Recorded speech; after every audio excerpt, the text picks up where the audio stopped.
This is by far and away our biggest transfer window we've ever had in the Aberdeen series. We lost the Champions League final last year. We're trying to make the team better to go and win it, but we've lost plenty of players in the summer window. Some players that we just couldn't hang on to, some stars leaving, but I think we've done a pretty good job in replacing them. So we'll see what you guys think as well, but let's run the intro and get right into it.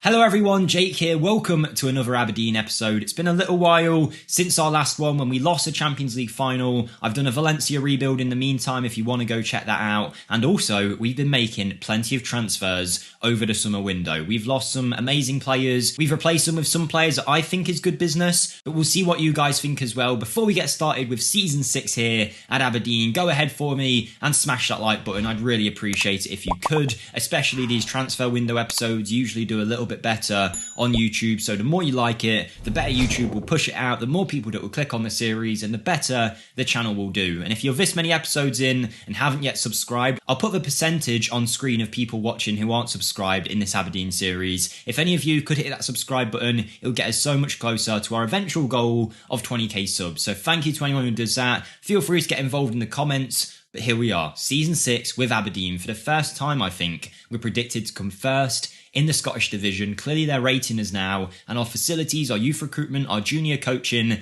are absolutely flying. On top of that, we're moving into a new stadium in a couple of years, a 30,000 capacity stadium. Very inventive. The name is apparently going to be the Aberdeen Stadium. Currently our capacity is 22,000, so it's a real big upgrade for our team. And speaking of big upgrades for our team, we have done a lot of transfer business. You'll also be seeing the first match of the season today, but let's start breaking down these transfers. Just to let you know, we still have £22 million in the budget and 106,000 in the wage budget. So next episode, you'll probably see even more transfers, and we're still dealing with Oscar Pereira potentially leaving. He's had his release clause activated 3 or 4 times in this window by different teams, Premier League sides, Spanish sides. Now currently it's Lazio, and every time he rejects the contract because he wants to stay. So hopefully he'll keep doing that, but there is a potential that he might leave us. But let's move on to the sales first. The first sale, a player you might have forgotten about from the first few seasons, Connor Barron, who was very good for us when we needed him to be. We loaned him out last year to AZ Alkmaar. He had a decent time out there, but he's now moved to the Mexican divisions for $7.5 million to Tigres. Good luck to him. He's apparently going to be an important player there. But you can see, as far as our team was concerned, he probably wasn't up to the level anymore. I know he's like Aberdeen homegrown and whatnot, and we wanted to keep as many Scottish players in the side as possible, but he really didn't suit the team anymore, and to get $7.5 million for this kind of player,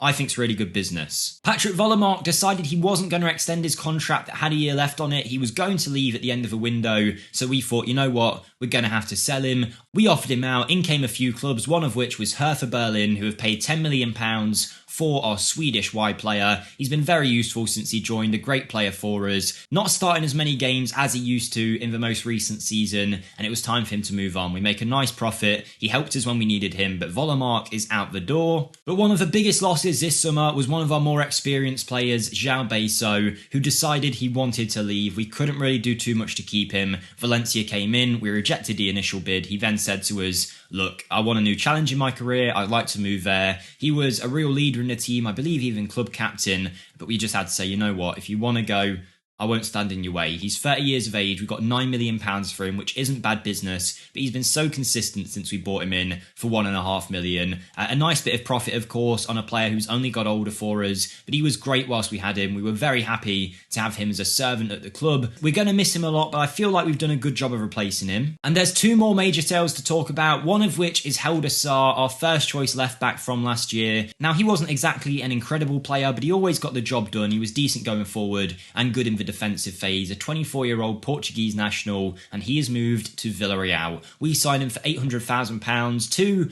half-decent seasons with us really, only started 15 games last year, and then we turned it in to nearly a £14 million sale. Nice profit. We signed a better player in that position for a similar price as well, so as much as we are sad to lose Helder Sarr, again, another one that I think we've replaced well. But of course, some players in Football Manager are irreplaceable, and Christian Apatre was one of those. The Romanian, as many of our star players did in the team, had a release clause in his contract. It got activated. He rejected it one time, rejected it another time, but then Dortmund came in and activated that release clause, and clearly they were the club he wanted to go to. The guy is an exceptional player. He was so good for us, and he's impossible to replace. A 19-year-old with this much talent, I genuinely think he was going to go on in this save to be one of the top 5 players in the world. I think he's that good in terms of his current ability and his potential, but it's not to be anymore. He's moved to Borussia Dortmund. Maybe one day he'll come back. But even though they only paid £17.25 million for him on his release clause, you can see now he's valued at about 80 million. So that goes to show just how good this guy is. We signed him for 3.5. A few years later, we sell him for 17.5. Good business in that sense. We make a profit, but he is, like I say, irreplaceable. I think we've done a decent job. We've had to actually switch to tactic to bring in someone to replace him because I couldn't really find anyone. But let's get into the incomings. The first one is probably one of the stars of the whole window, arguably the best player that we've signed. No matter what his coach report says, he looks like he's going to be an unreal talent. He's a 19-year-old Brazilian by the name of Paulo, capped for the under-23 team, valued at around 20 million, and that's because he has a release clause, as many of our big players do. He doesn't want to stick around here too long right now, and even though he hasn't been too amazing in the team he was at before, we signed him for 18.5 million, his release clause purely based on his attributes: finishing, dribbling, passing. He is incredible at all of it. He's got good first touch, good free kicks, nice physicals as well. He's 6 foot tall, and you might be thinking, but Jake, you don't even play a shadow striker or an attacking midfielder. We don't, but maybe if we switch tactic we might, but right now I'm retraining him. I actually think, even though he could make a good mezzala as well in midfield, in fact, an excellent mezzala, and maybe I will use him there, but I think he could be a brilliant striker. We're training him to do it currently, so I won't deploy him there just yet, but you can see everything highlighted. He's got absolutely down to a T. Finishing, dribbling, first touch. I feel like he's at an age as well where there's still time to train him to be a good striker. I just feel like he could be the perfect player for us. So talented, a lot of potential as well to get better. The fact that he's that good at passing, dribbling and finishing goes to show me that he could be a top level player. Doesn't replace Apatre on his position, but in terms of talent, Paulo is right up there with one of the best players in the club. We've also signed another central midfielder, going for Leonardo Macias, a 19-year-old Argentinian with 3 international appearances already. That was one of the reasons I wanted him. Add on to that the fact that he's good with both feet, amazing physical attributes, strong, quick, good in the air. He's got everything you'd want there. Then he's a great passer of the ball as well, so he'd make a good playmaker in the midfield. Nice first touch, and whilst he's not offering much in an attacking sense, I do feel like he could be a great player in possibly a 3-man midfield, or maybe as a mezzala on the attack. I know it doesn't suit him perfectly, but I still think he could do a good job. But we didn't stop there. Despite making a profit this summer still, I believe, we still spent a lot more cash. Just a small pickup to mention, Greg Davidson here, picked him up for 30,000, clearly a better player than what his price was showing, and hopefully once he comes back from this injury, he can be a nice player for us. The same here, we've also bought a young 20-year-old Czech Republic goalkeeper for £54,000. He can be a goalkeeper in the youth team, and who knows, maybe goes on to grow to be a backup goalkeeper for us or something of that ilk. Here is Helder Sar's replacement at left back. We have signed an English 19-year-old by the name of Paul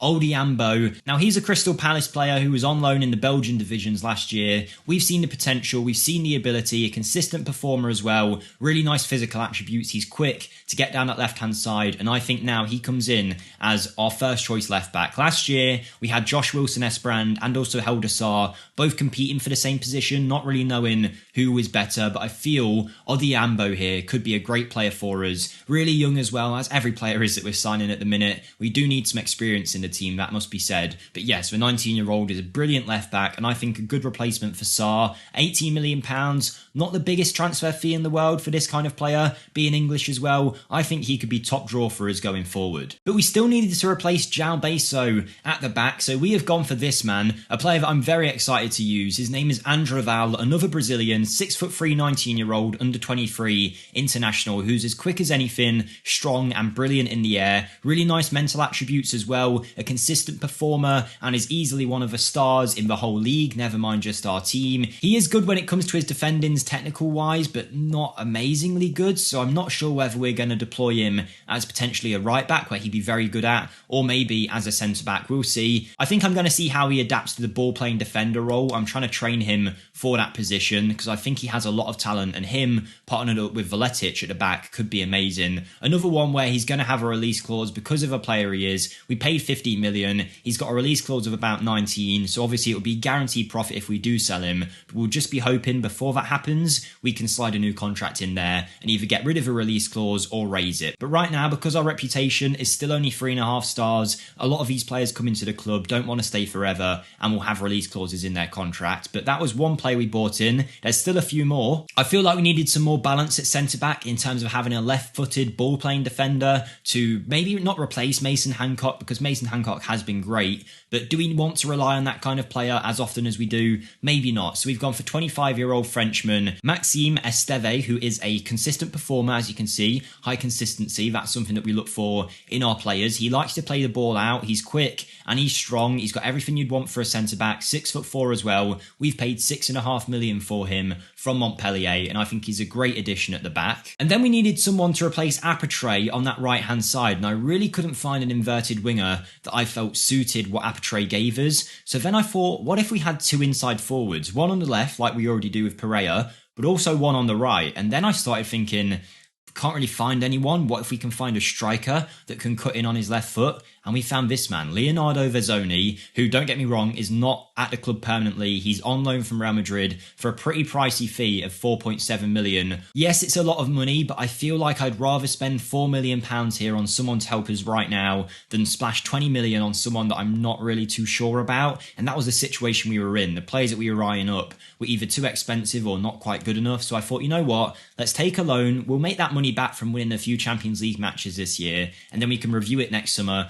Do we want to sign him permanently? Do we want to replace him with someone else? He's also an option up front should we need him as well, Vezzoni, and I think it's great business. And overall, as you can see, we've made a profit this year, and there's still money to be spent, so we'll see what happens there. Pereira might still leave. Last year, we spent more money than what we bought in, but I'm very happy with the business we've done over the last couple of years here at Aberdeen. Yes, we're losing some players like Apatre that we didn't want to, but it's always going to happen at a club like ours. We're not really the final destination for any player currently, but you can see this is what I mean. We've adjusted the tactic a little bit so that we've got an inside forward on the right, and now we're asking Oscar Pereira not to be an inside forward, but an inverted winger, which arguably is what he's suited to more anyway, so he's going to play there. Because we're asking the inside forward to be more attacking, we're going to ask Estevez not to go forward as much, and ask our left back to go forward. So this is apparently our best 11 currently. Macias being deployed as a box-to-box midfielder supposedly would be a good idea. I'm not too sure about that. We'll see how we get on. We've still got a few players that might leave the club, but overall there's a lot of talent here, and if we go to the squad planner, you can see what we're going for. In terms of the squad depth now, we've got Torkeldsen in goal with a few backup. At right back, we've got Estevez and Wilson, and potentially Andraval moving into that position. At centre back, we've got Valetic and Morrison. In the ball-playing defender role, we've got Hancock,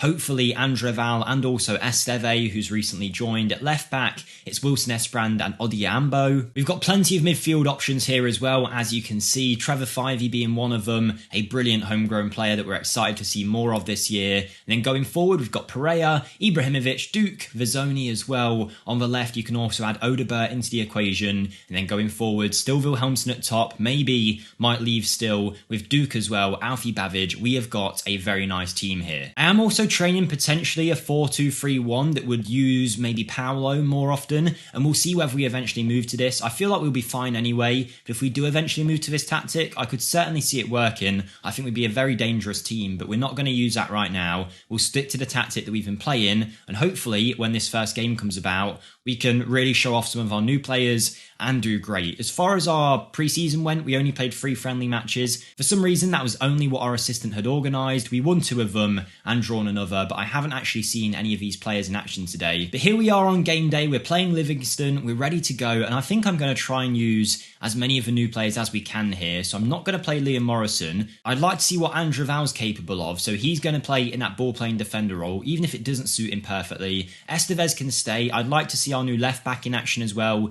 even if he's not currently match sharp just yet. Liam Morrison, no, we don't want you there. I will take Sergio Gomez. We're going to see Kozlowski, Macias in there. We're going to see Verzoni on the right. We'll start with Wilhelmsen, not give Paolo to start just yet, but we'll bring him on at some point off the bench, I'm sure. You can see there's a lot of talent at this point that doesn't even make the bench, so we're going to have to do a little bit of a clear out with a few of these players. The likes of Sheridan Dorr isn't extending his contract past this year, it doesn't look like, at least when I try and offer him a deal, it looks a bit too crazy to comprehend, so I think we'd let him go, get some money in for him, and we'll see, maybe Ibrahimovic as well might move on, but this is the team we're going with today. For all we know, next episode, Pereira might be gone, he might end up leaving, but we're set up here for our first match of the season, a good team on the pitch, some new players as well, hopefully it'll be a comfortable win, but obviously it's going to take some time before everybody really settles in together and starts playing amazing. But we are off here, they're playing a 4-2-3-1 formation, maybe we'll switch to that in the second half if we'd like to see how that plays out, but I'd like to be in front before we try anything too crazy. But here we go with Verzoni in that inside forward position. He loses a ball and it's cleared as far as Veletic. Here's Macias, our new midfielder, finds Pereira. What a goal to start the season off if that counts. A brilliant assist from Macias, showing his passing range, and then Pereira with a fantastic finish. The fact that we've got an Argentinian starting international in our midfield, and I'm not even sure if he's good enough to start, goes to show how far this club has came. But Macias making a name for himself there in that box-to-box role. A really nice ball over the top. Pereira brings it down and finishes absolutely fantastically. If he does leave Pereira, he has left his mark on this side. I can't be too annoyed if he does. But if he does decide to test himself elsewhere, I guess we just kind of have to say, you know, go ahead. He's such a good player and we can't do anything once that release clause is activated. And we've nearly got a second there. I feel like this one was offside. But if we can get Wilhelmsen off the mark, it'll be a great start. The new left back did look good playing it through and it's been awarded. We're 2-0 up. And I really like this bit of play actually because like you saw with the tactic, we're now asking the left back to be more aggressive, and I think Odiambo here could really suit that. It's a nice ball to Pereira. Pereira then cuts it in, finds Wilhelmsen, and as an inverted winger, he's absolutely loving life so far, is Pereira. So that's a good start, a goal and an assist for him.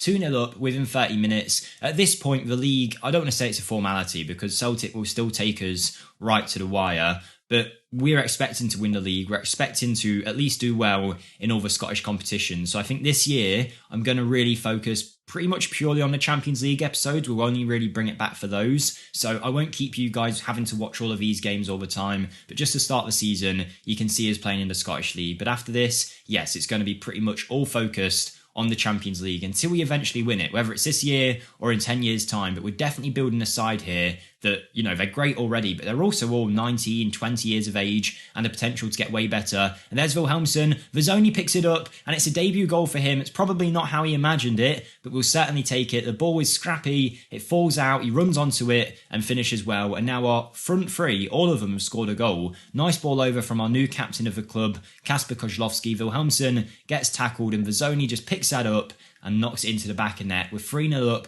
30 minutes in. Maybe we're going for a 10-0er, but here is a free kick. Who's on it? It's going to be Macias. Apparently he's a free kick taker as well here. He curls it and he hits the bar. He nearly gets a debut goal as well, but he is on fire. Our front three's on fire. I thought the highlight was going to be over, but the ball's been kicked forward and we're still going, so there might be another chance. Macias finds Pereira, who finds Verzoni, who's meant to be a really good finisher, didn't really show it there, hitting it towards the near post when the far side of the goal was completely open. But again, it's going to take a lot of these players some time to actually settle into the club. But we are playing some excellent football. At this stage, we are completely dominating Livingston, as we would expect to. They're not one of the stronger teams in the division, and we're going to be going into half-time 3-0 up. We can start thinking about bringing on some other players, getting some debuts. Even though Paolo isn't a striker yet, I'd like to put him up there just to, you know, give him some game time in the position to start helping him learn there.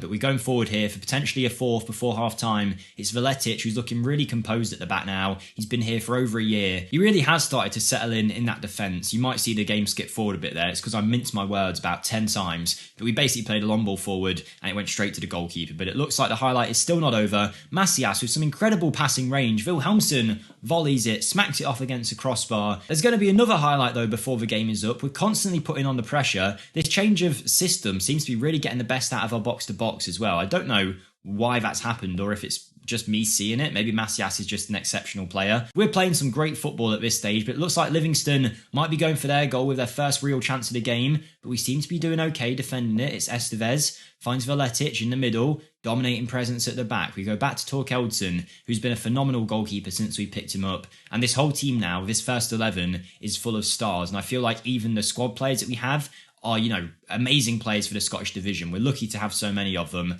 And we're going forward again. Kozlowski to Macias with those great passes forward. Pereira finds Vezzoni. Vezzoni lines it up, taps it in. It's another one that's going to go to VAR. I really hope it gets given because that'll be 2 goals on his debut. Another assist for Pereira as well. He took it really well. The finish was excellent. Is it going to count? The answer is yes. 3 times in a row, VAR has given us the goal with 4-0 up. Really nice play from us to get another chance here. We just want goal after goal today, it seems, and Vezzoni brings it down and finishes superbly into the corner. Apparently our team doesn't care about half-time though, because it's just constant highlight after highlight. Even though there's only, 1 second left on the clock, looks like we're going to try again for another goal to make it 5. Pereira tries to find Wilhelmsen. If we do make it 5, maybe it is going to be a 10-0. Maybe we're going to start the season off really strong. But it's actually Livingston who are through. Hits the crossbar, bounces off the line, and Antraval sweeps up. And now finally, we do have half-time. 1.64 XG, but 4 goals. We're far overperforming what we'd be expecting to here. It's been a great start from everybody, and we'll let them play it out until the 60th minute or so,